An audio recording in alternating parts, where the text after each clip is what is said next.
At the start of the episode, we see Shaw here, saying, Rimuru, it's time to go to the construction site. And opposite them, Shayna says, it's okay, I'll take you. Meanwhile, a fight breaks out between the two, and poor Rimuru is suffering. He says, why do they keep hounding me? They say, it's because my body is so soft. He replies, sometimes I make a clone of myself and get some rest, because my body is so soft. Then he thinks, what if I just give these two my clones, everything will be solved, right? Quote, then he remembers, if he does that, everyone here will start asking for his clones, and he'll get into trouble. Then he thinks, what can I do? Should I give these people this slime made of wood? No, that wouldn't be right. Quote, he then wonders, what can I do? What material can replace me?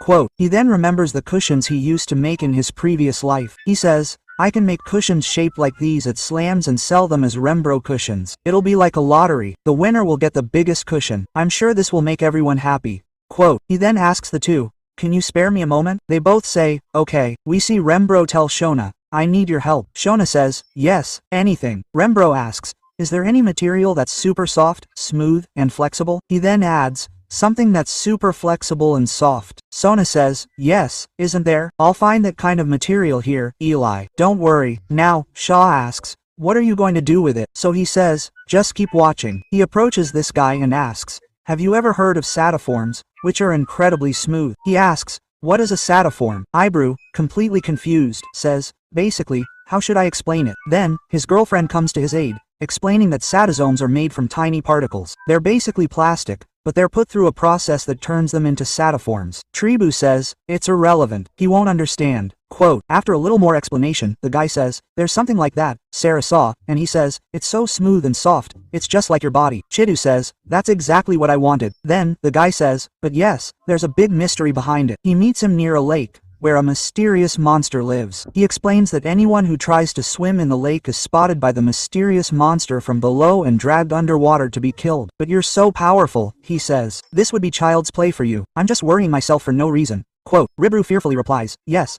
this would be child's play for me. He was thinking, this is really scary. We then see him gather his entire party there, saying, we're going on a picnic, where our mission is to collect the Sarasa. Shaw asks, what are you going to do with this Sarasa? To this, Ribru nervously replies, it's a secret. I can't tell you. Quote, he thinks to himself, you don't have to tell anyone before giving them a gift. He says, yes, but I can tell the boys because I don't think they'll need questions. He imagines Regud here, playing with a question, and says, yeah, not at all. They don't need questions at all. Quote, now when he tells this to Benny, Benny says, you should have told me this earlier. We will give you our full support. Quote, he explains that if this happens and you gift everyone questions, she will take good care of them and won't let them get dirty. This means she'll never go into the kitchen, and we won't have to eat their food. Hearing this, both Rimru and Soi realize that he's right. Saw comes up behind them and says, I'll help you too. True says, hey, everyone's ready. Who likes to eat Shaw's food right now? Quote, now we see them heading towards the lake. Ribro hadn't told them about the master. Ribro thinks, I think these are just rumors, and if Bai is a master, we'll see. We see them reach the lake, which is quite beautiful. Bro says, I think the sand on the beach is the same sand that's going to be found here, and that's what we need to collect. We see a golden object from within the lake, which moves inside. We see everyone has spread their carpets there, and everyone is getting ready for lunch. We see that Gabru's sister has prepared a delicious lunch, and Gabru takes a bite from it and eats it. She says, wait, I made it while sleeping here. Why did you eat it like that? Quote, we see the rest in the next scene, with Sean saying, here's your lunch, Ribru. Seeing this, brother Ribro says, Benny, Maru, didn't you tell him off? Maru says, we brought our own lunch, we can't do anything about it. And finally, he says, it's not my fault. Please don't look at me. Sean explains, I brought this lunch, but there's something wrong. It's actually leaking from the bottom. Quote, we see it fall on the ground, the entire ground catches fire, and seeing this, Ribro says, what the hell has he made? Is this food or what? Quote, Sean says, don't worry, there's still enough in it for us to have lunch. Ribro says, don't worry, if it's like this, then leave it, we'll eat something else. We see the one who drops it, and the brother goes into the ground, digging a hole in the ground. After which, Pashan says, I had a feeling something like this could happen. That's why I made these rice balls. Quote, and these rice balls emit a unique energy that's quite scary. Seeing this, Ribru asks, is this some kind of monster or what? As she opens it, the rice ball looks like a monster inside. But seeing this, Ribru says, I thought it was a new monster. We see she carry it forward, and it falls into the same pit created by her last lunch, causing her rice ball to fall down.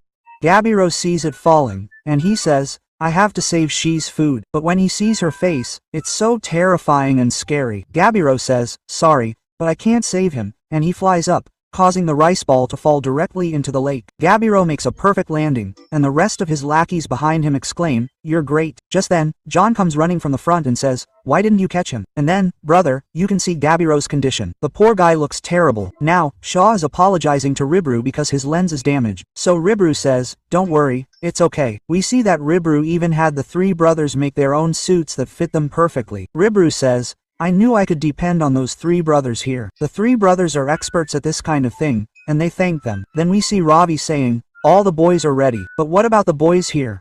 Quote, then we see all the boys flexing their bodies in a very funny way. We also see Gabiro's team sitting here in a very weird way.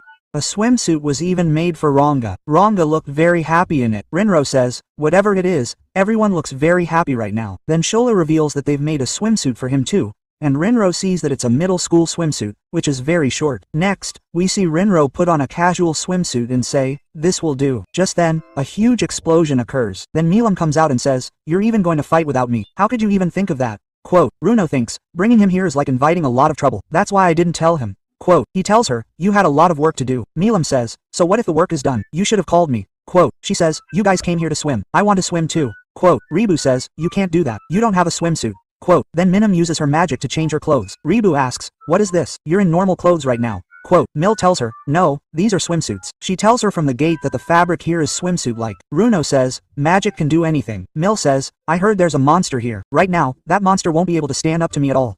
Quote, people see these guys sitting on the water and moving to the side to take a peek. Just then, a monster is watching them from inside. He asks, "I don't feel any monster pressure here," and says, "Yes, you're right." Just then, the brother drags Ryber away, and Ryber asks, "What is this?" Suddenly, the thing drags Ryber underwater. Ryber cuts the thing with his water blade, and as he comes up, he sees that all his friends have been captured by the wasp. He then says, "It's caught them all in a very strange way. It looks very embarrassing." Quote, we see the guys behaving very strangely when the thing caught them. Look at the man, Benimaru, and so, they've just been flexing their bodies. Seeing Gabiro's team and Ranga all here, Rimu says, "Yes, this is very upsetting. I have to do something quickly." Quote, Millie is hanging on behind, and she asks, "Do you want to save me?" Rimu leaves everyone and comes down, and we see that all of Rabu's clothes have completely melted. As he comes down, he sees a huge shell monster, which Ribu was duking it out with. Ribro says, "I don't think it wants to attack. It's probably become quite uncontrollable here." Quote, but why? Then he sees the same rice ball and says, "Don't say it ate it." We learn that as soon as the rice ball landed, this monster ate it without thinking. Now we see that this monster stops, and Shona asks, "How did it stop?" We see that Rimbro, who is below, is hitting it with his pushers, bringing it under control and making it much calmer. Ribru realizes that this monster can't see, and this reminds him of his first day here, when he couldn't see either. Ribru says, "Don't worry, I understand. I can give you the power to see with the magic sun." He gives him the power to see here. He then says, "I'm going upstairs. I'll be back later." Quote, we see Ribru bring the entire monster upstairs, and thanks to this monster, their clothes have pretty much melted. The other guys are still flexing their bodies. Ribru says, "Just stop it now." Ribru then explains, "This monster isn't dirty. It's actually out of control." Quote, but why did it become uncontrollable? What's made it so upset? Quote, Ribru replies, "I don't know." Then we see the sandwich return to the side, which Ribru shoos away with his water blade. He interrupts, "Don't you think this sand is too soft right now?" She then plays the gate. This sand here has become much softer thanks to this monster. It's called Sanasa. This monster basically makes this sand much softer. Quote, we see that they're done fighting, and Remro has asked a lot of questions. Even then, Shona and Cheyenne are still after Remro, wondering which side Remro will go. Benamo says, "You're right. Nothing fate can replace the real thing here." Quote, and with that, guys, the episode ends. Let us know how you liked the episode in the comments and subscribe to see the next episode. I'll see you in the next upcoming video. Until then, goodbye.